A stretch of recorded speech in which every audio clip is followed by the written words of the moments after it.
प्रदेश से बड़ी खबर आ रही है। अवैध धर्मांतरण मामले में उमर गौतम दोषी करार दिया गया है। एनआईए एटीएस कोर्ट ने मौलाना उमर गौतम को दोषी पाया है। कल कोर्ट उमर गौतम सहित 14 लोगों को सजा सुनाएगी। फतेहपुर और आसपास के जिलों में ये अवैध धर्मांतरण कराते थे। कट्टरपंथी संगठनों और विदेशी फंडिंग के लिंक सामने आए थे और ये लोगों का अवैध तरीके से धर्मांतरण कराते थे। इस मामले में कल सजा सुनाई जाएगी। कल कोर्ट उमर गौतम सहित 14 लोगों को सजा सुनाएगी। फतेहपुर और उसके आसपास के इलाकों में ये लोगों का जबरदस्ती अवैध तरीके से धर्मांतरण करवाते थे। मामला कोर्ट में था। एनआईए और एटीएस ने इस मामले को कोर्ट तक पहुंचाया था और कोर्ट ने इस मामले में इन लोगों को दोषी करार दिया है। यानी कि अवैध तरीके से लोगों का धर्म बदलवाने के मामले में उमर गौतम के साथ साथ 14 अन्य लोगों को दोषी ठहराया गया है और उन सभी लोगों को कल सजा सुनाई जाएगी। कोर्ट उमर गौतम सहित 14 लोगों को कल सजा सुनाएगी, जिस पर सबकी नजरें होंगी, क्योंकि उत्तर प्रदेश सरकार पहले ही कह चुकी है कि अवैध धर्मांतरण या लव जिहाद जैसे मामलों पर कड़े कानून बनाने के लिए सरकार तत्पर है और सरकार ने कड़े कानून इसको लेकर बनाए भी हैं। लेकिन मामला जब कोर्ट में गया है तो कोर्ट ने इन लोगों को दोषी पाया है और अब कल कोर्ट इन्हें सजा सुनाएगा। एक नहीं बल्कि 14 लोग हैं जिन्हें कल सजा सुनाई जाएगी। कट्टरपंथी संगठनों और विदेशी फंडिंग से लिंक मिले थे कि कट्टरपंथी संगठनों के साथ मिलकर लोगों का धर्मांतरण कराया करते थे। तो एनआईए एटीएस कोर्ट ने मौलाना उमर गौतम को दोषी पाया है। मामले में लगातार जांच हो रही थी। कल कोर्ट उमर गौतम सहित 14 को सजा भी सुनाएगा। और इस पर ज्यादा जानकारी के लिए राघवेंद्र हमारे साथ जुड़ गए हैं। राघवेंद्र, लगातार मामले में बातचीत हो रही थी, जांच भी की जा रही थी और अब एक बड़ा फैसला।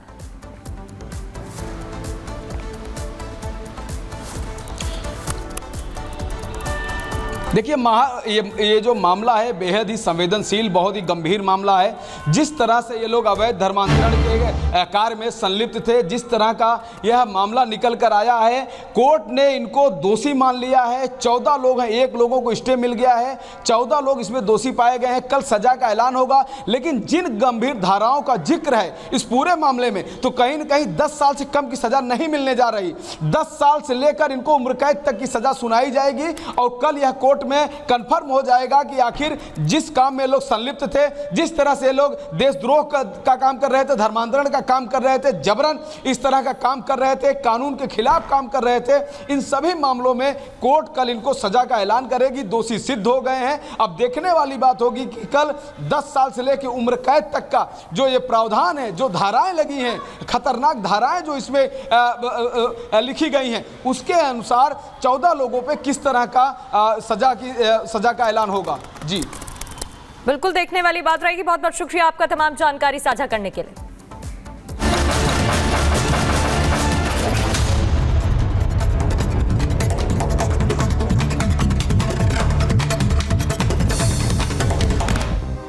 कानपुर ट्रेन डिरेल मामले में जांच जारी। हिरासत में लिए गए 27 लोगों से की जा रही पूछताछ। हर एंगल से हो रही जांच।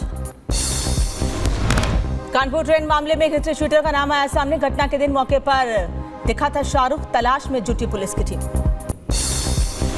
कानपुर में ट्रेन डिरेल करने के पीछे आतंकी साजिश की आशंका। एटीएस आतंक साजिश के एंगल से भी जांच में जुटी। आईएसएस के खुरासान मॉड्यूल पर शक, सूत्रों के हवाले से खबर। कानपुर में ट्रेन डिरेल मामले में जांच एजेंसियों ने जुटाया 219 सीसीटीवी फुटेज। अब तक 100 से ज्यादा लोगों से हुई पूछताछ।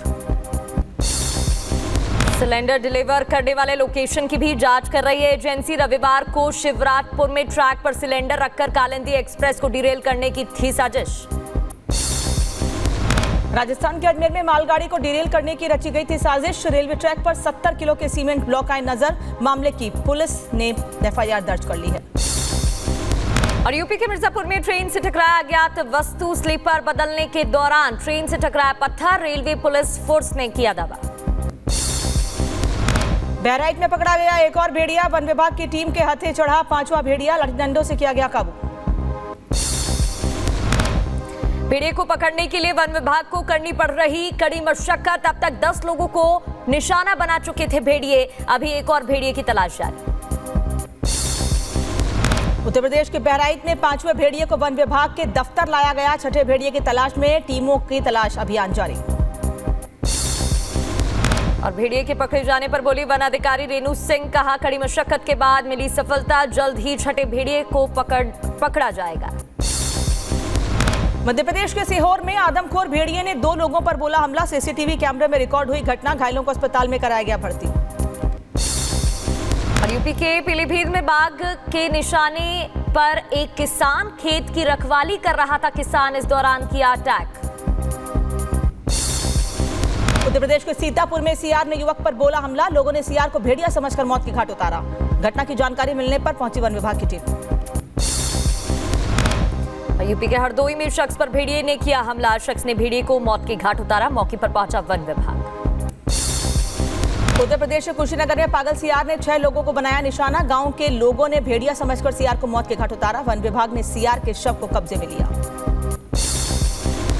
राहुल के सिखों को लेकर दिए बयान पर बीजेपी का पलटवार, मनजिंदर सिंह सिरसा ने राहुल के बयान को नफरती बताया।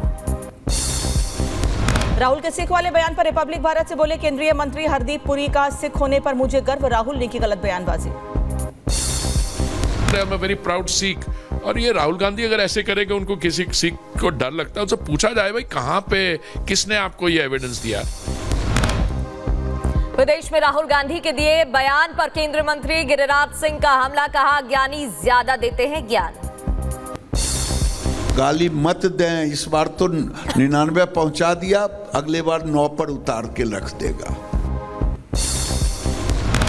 हरियाणा के मुख्यमंत्री नायब सिंह सैनी ने किया नामांकन, हरियाणा की लाडवा विधानसभा सीट से भरा पर्चा, ट्रैक्टर से पहुंचे थे नामांकन करने। हरियाणा चुनाव को लेकर आम आदमी पार्टी ने जारी की अपनी दूसरी सूची, 9 उम्मीदवारों के नामों का ऐलान, अब तक 29 प्रत्याशियों का ऐलान। जम्मू में चुनाव को लेकर बीजेपी ने झोंकी ताकत, आने वाले दिनों में जम्मू के अंदर ताबड़तोड़ रैलियां करेंगे पीएम मोदी, कुल 3 रैलियों को करेंगे संबोधित।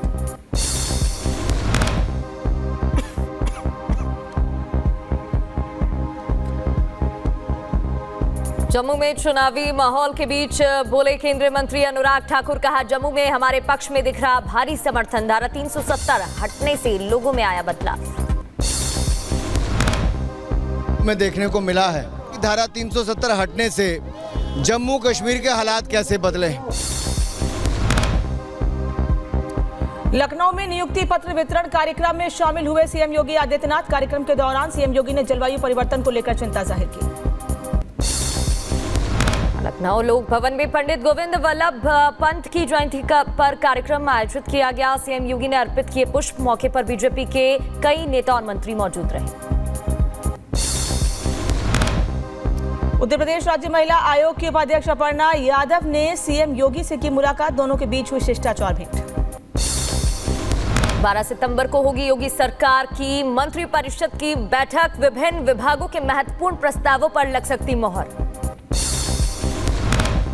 दिल्ली में भारतीय साइबर अपराध समन्वय केंद्र के पहले स्थापना दिवस का आयोजन, कार्यक्रम में गृह मंत्री अमित शाह ने की शिरकत, का साइबर क्राइम से निपटने के लिए मोदी सरकार ने उठाए अहम कदम।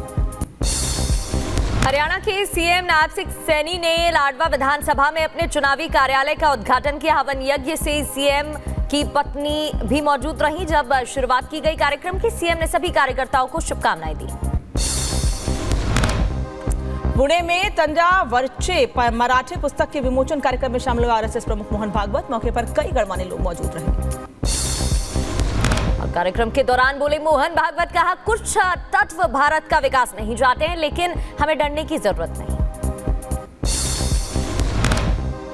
राम जन्मभूमि के बाद काशी और मथुरा में मंदिर बनवाने को लेकर चंपत राय का बयान, कहा पिछला पैर तभी उठाएं जब अगला जम जाए। कोलकाता कांड को लेकर बवाल जारी, डॉक्टरों ने किया जोरदार प्रदर्शन, इंसाफ की मांग जारी। वक्फ विधेयक बिल पर मौलानाओं का भड़काऊ बयान, कहा बिल पास हुआ तो हमारी मस्जिदें कब्रिस्तान छिन जाएंगे, बिल पर लोगों से राय लेने की अपील। कुश्ती संघ के पूर्व अध्यक्ष ब्रजभूषण शरण सिंह राउज एवेन्यू कोर्ट में पेश हुए, महिला पहलवानों से कथित यौन शोषण के मामले में कोर्ट में पेशी थी। लखनऊ में शिक्षक भर्ती के अभ्यर्थियों ने डिप्टी सीएम के आवास का किया घेराव, नई सूची जारी करने के आदेश पर सुप्रीम कोर्ट ने लगाई रोक, पूरे मामले पर 23 सितंबर को अगली सुनवाई। यूपी शिक्षक भर्ती मामले में बसपा सुप्रीमो मायावती का ट्वीट, आरक्षित वर्ग के अभ्यर्थियों के साथ नहीं होना चाहिए अन्याय, सरकार इस मामले में अपना ईमानदारी का रुख।